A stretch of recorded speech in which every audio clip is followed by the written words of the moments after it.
Hello, everyone. There are multiple headlines today about the war in Ukraine, and each one of them addresses a specific aspect of the war, kind of creating a mosaic of what the situation is right now. Here is one of them.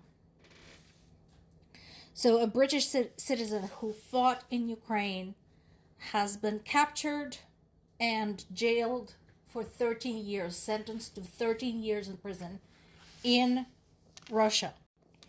His name is Hayden Davies. He's a former British soldier, and Russia is calling him a mercenary, which I found eminently hypocritical considering their history of importing pretty much whoever they can get in whichever way they can get. People from China, people from South Korea, people from India, people from some of the African nations, frequently under false pretenses. So, when they call somebody a mercenary, not impressed, because it's basically, you should talk.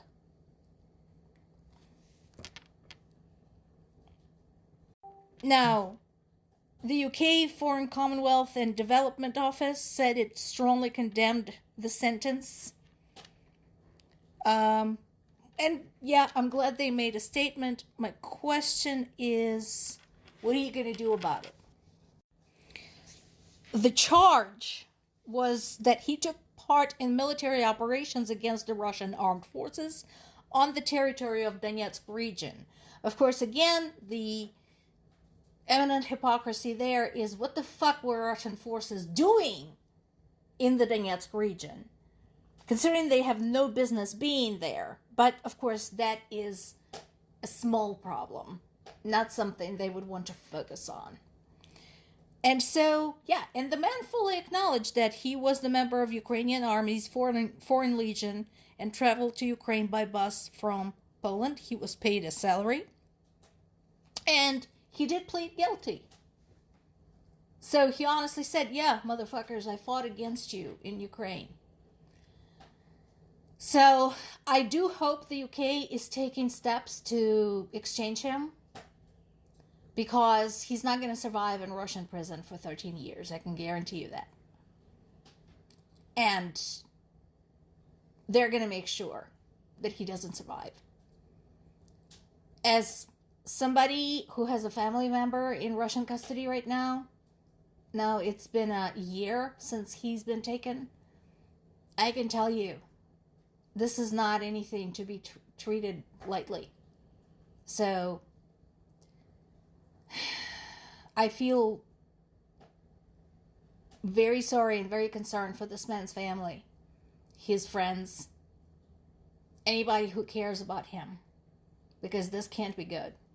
But I want to point out that while Europe is sitting on its ass, while NATO is sitting on its ass, while US is basically a three-ring circus at this point, there are individuals, private individuals, who are choosing to take this risk and are going to Ukraine to fight because they understand that Russia presents a tremendous danger to the world. Speaking of people sitting on their ass, so Russia had deployed their Oreshnik ballistic missiles in Belarus. Look at the map. Look at the map.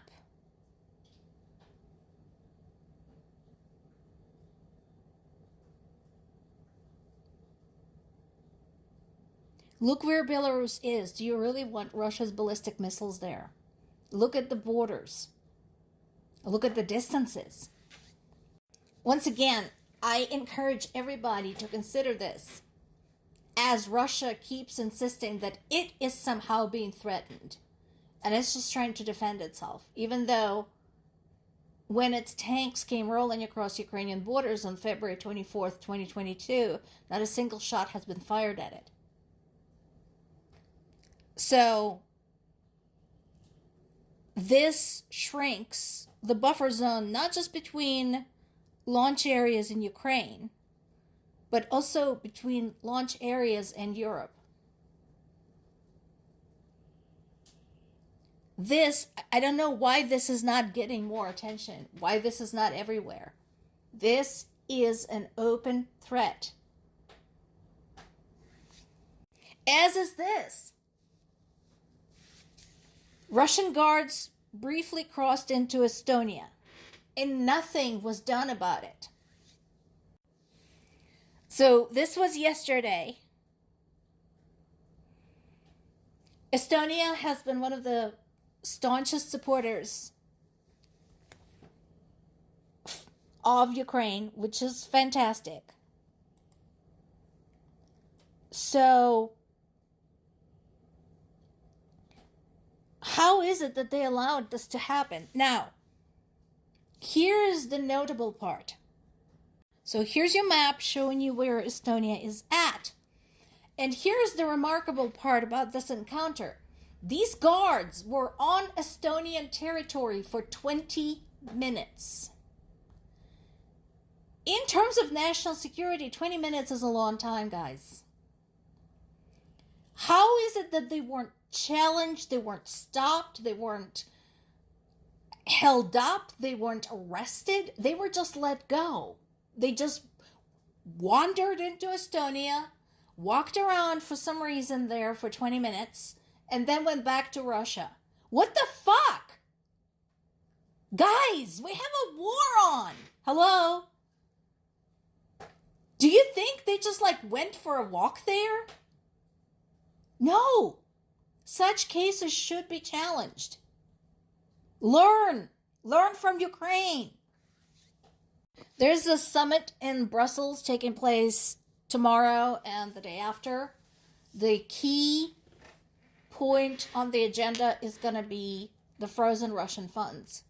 I don't know if there's going to be any results, honestly.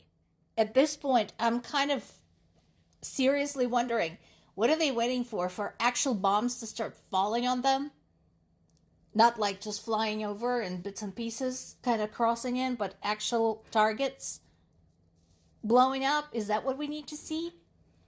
But we'll see. Miracles happen. Who knows? Meanwhile, there are reports about Ukrainian drones striking an oil tanker in Russia's Rostov-on-Don. There are some photos and videos of the incidents being posted on social media. So the videos are showing large flames emanating from the area. So we'll see what that is. But again, striking Russia where it hurts. Striking the oil industry that feeds the war. And then there is this. So this is important. This goes back to the many conversations we've had about small towns and cities that Russians have been unable to take, or were able to take but were unable to hold on to. So this is another one of those. Ukrainian forces are saying they have counterattacked near the town of Liman and wiped out an entire Russian regiment. This is a name that you may have seen in the past.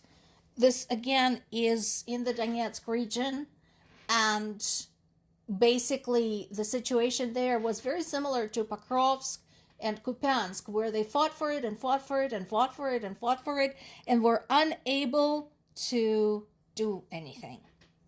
They could not take it fully. They could not stick to it. They basically failed.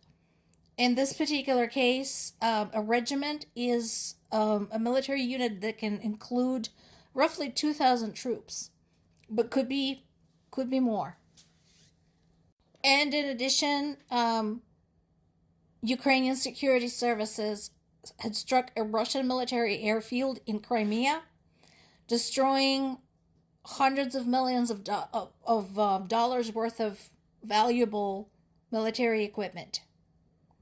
Always a good thing. And again, I am seriously hoping there that Crimea is getting more and more of a hotspot for Russia. They were so gleeful, they gloated so much when they took it. And it is increasingly too hot to hold. More to come.